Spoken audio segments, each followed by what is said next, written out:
Hello everyone, welcome to step 2 in the 7 steps to mindfulness challenge. Today we are going to talk about how to practice mindfulness and specifically going to work on an exercise called letting go, which will enable you to let go of tension both in your body and in your mind. I am Roberta. If you haven't met me, I am a health and life coach. And the first step that we had talked about previously is what is mindfulness. And in a bit, I will add to the description below the rebroadcast link if you want to watch that video. It's a good introduction into why we are doing this 7 steps challenge. But today I want to talk about how to practice mindfulness and make it a part of your routine. So if I can glance over here really quick, this is where I have my broadcast playing. Let me just get it set. Alrighty, so I can get a better view of what's going on here. And I'm looking completely off to the side. Click for more. Perfect. Okay, so how to practice mindfulness. Well, the cool thing is with the 7 steps challenge, there's going to be 7 videos of tips on how you can practice mindfulness and add it into your routine. But specifically, I want to give you 3 other examples that we haven't covered yet on how to do this in your routine. And the first is practicing mindfulness with your emotions.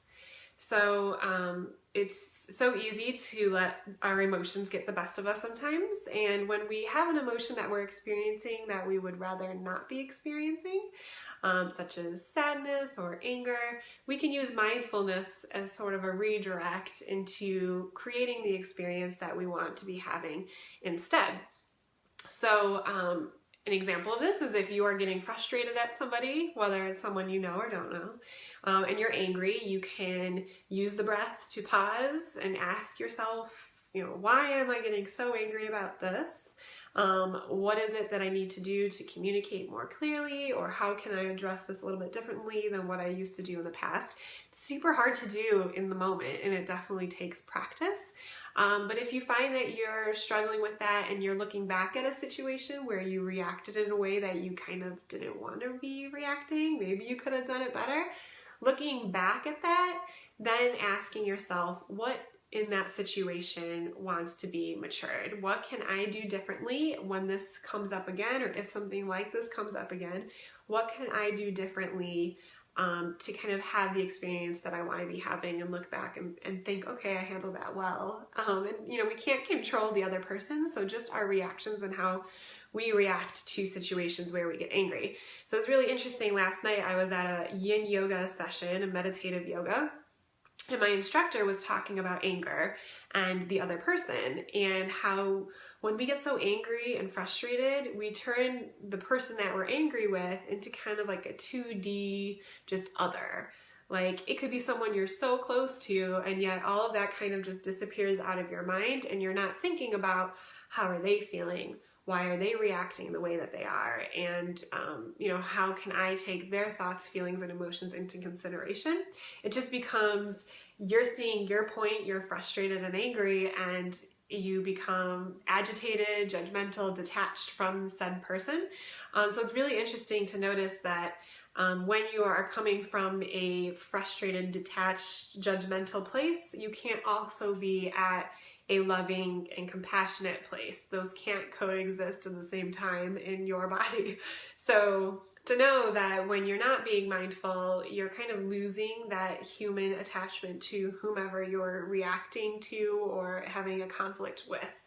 So in the future then, kind of looking at the other person, their emotions, and if you continue to practice self-care of mindfulness and continue to practice this in your routines and in your life, you'll notice that it takes a lot more to rattle your cage than maybe you had experienced in the past. So when those emotions arise, it's going to take a lot more for you to kind of derail and struggle, and you're going to be able to better control your emotions and how you're engaging with other people. And it's actually so beneficial to take that time to do self-care. Like she was saying in our yoga session, like so important to be doing yoga and self-care. It may come off for some people as selfish, but really, if you're taking the time to take care of yourself and work on this mindset work, then it's only going to benefit those around you, and you're going to be a better person that they want to be around. So that's one way to practice mindfulness, is with your emotions. Another, which is my personal preference to teach people about and talk about, is mindful eating.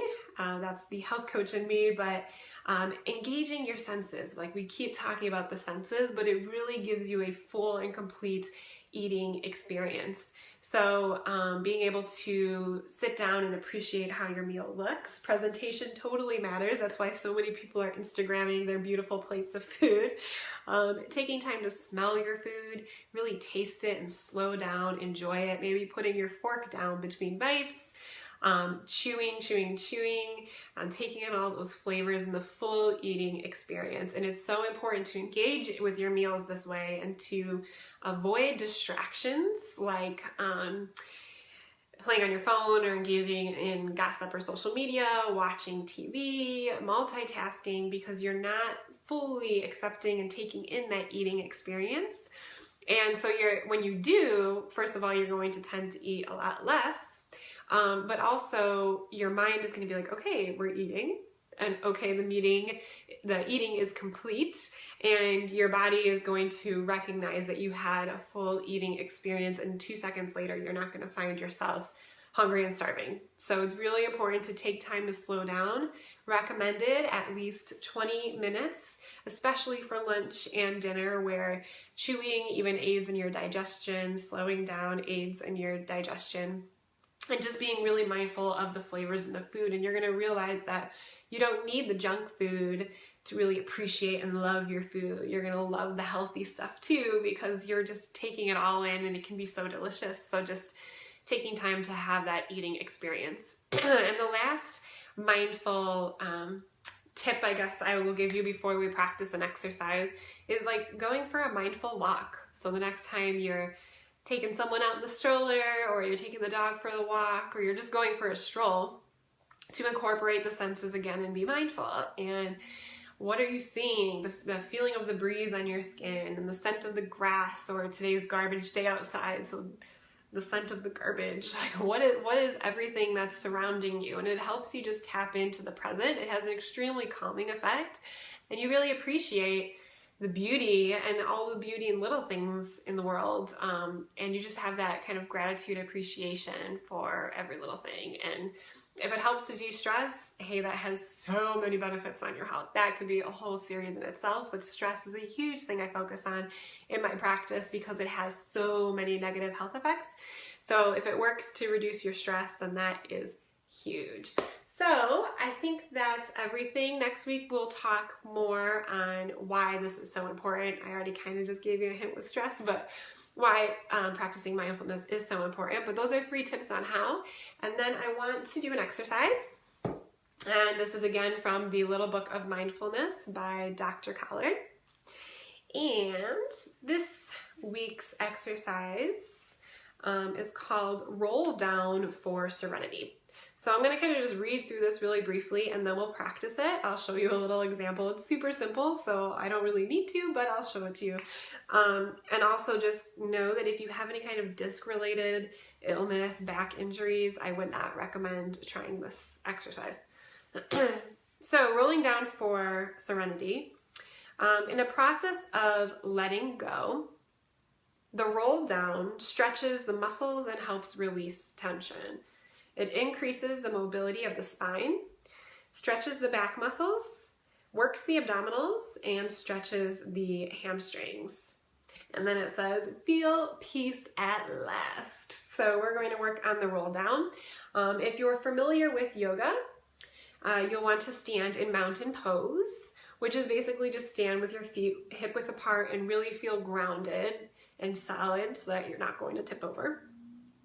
And have your arms by your side, and then go ahead and lengthen your spine all the way up. Maybe take a deep breath, straighten, And then bring the chin to the chest and roll down as if rolling over a big ball. And your hands are going to slowly glide down your thighs and help you control the roll down movement. So you don't just flop down and throw out your back. And go as far as you're comfortable. You can definitely bend your knees to surrender even more, and drawing in those abdominals a little, and just continual breathing. But we want to hold down there, bent over for several breaths, just really releasing all tension, increasing the blood flow. And then you're going to slowly return to your upright position. So exhaling and squeezing the sitting bones together, draw the abdominals to the spine. And then breathe in and out softly, deeply, and straightening your spine as you roll up vertebrae by vertebrae, vertebra by vertebra, actually, and letting your head dangle as your arms are touching the legs and supporting the movement. And bring your head up last, rolling the shoulders back, down, and standing tall, and be in control, which is awesome. So I would repeat this motion several times. It says the exercise is good for 5 minutes, but whatever feels good for you, to just feel all of that tension release. If you're stressed, like, stop, take a minute in your day to do a couple of these roll downs, and just kind of see the benefits that it has. And afterwards, it's so great to check with your body and just kind of give yourself a body scan from head to toe. Like, how are you feeling after doing just a few roll downs? And it can be amazing to notice the change in results and the increased energy and vitality in your body. So we're going to try this really briefly. I can just show it to you in case my description was super not helpful. So moving the chair out of the way. All right, so I gotta go way back because I'm tall. Can you see me even? All right, so you want to stand, and I'm facing my monitor to make sure that you can see me, but stand with your feet hip width apart, like I said, mountain pose. Being solid, inhale and increase the strength and straightening of your spine. And roll your shoulders back. You're going to tip your chin to your chest. Use your hands on your legs to guide yourself as you slowly roll down. I think I'm going to sound weird, upside down. You can even bend your knees, and I would release your arms at this point and just let it all hang out and surrender.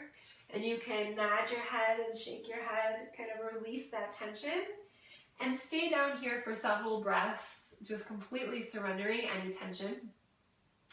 And then what you'll want to do is take your hands back to your legs and slowly roll up vertebra by vertebra, using your core to pull you up, no straining in your neck, until your neck is the last to lift. And rolling those shoulders back and just feeling grounded and in control, maybe taking another inhale and exhale, and go ahead and do that a few times. Let me get my chair back because I like my chair. Just doing that for a few times and releasing all of that tension. So there are some different good ways to practice mindfulness in your day. Like I said, next week we can talk more about why that is so important to incorporate into your life. So just the last thing is your action step, first of all, is to try this out this week and really check to see how you're feeling after you do the exercise. And then the other thing I have is the contest. If you are interested in winning your own copy of the Little Book of Mindfulness, 3 things you have to do. 1, 2, 3. 1 is give a like to my Facebook page, The Worthwhile Lifestyle. The second is to comment under this video or any of the live videos I've done as part of the mindfulness challenge, and just comment and say, like, what are you doing this week to practice more mindfulness? Do any of these speak to you? Have you tried any of these before? What do you enjoy about being mindful? Just like give me some sort of comment that you are trying it out. And then lastly, I will have a link below to download my free ebook, which gives you some great tips for increasing the energy and vitality throughout your day so that you can keep being successful and reaching your health and wellness goals. And downloading the ebook will sign you up for my weekly email blast newsletters, and you'll also get replays to all of these videos emailed to you as well. And that is all I have for you today. Thank you so much for listening in. Happy Almost Friday. Bye.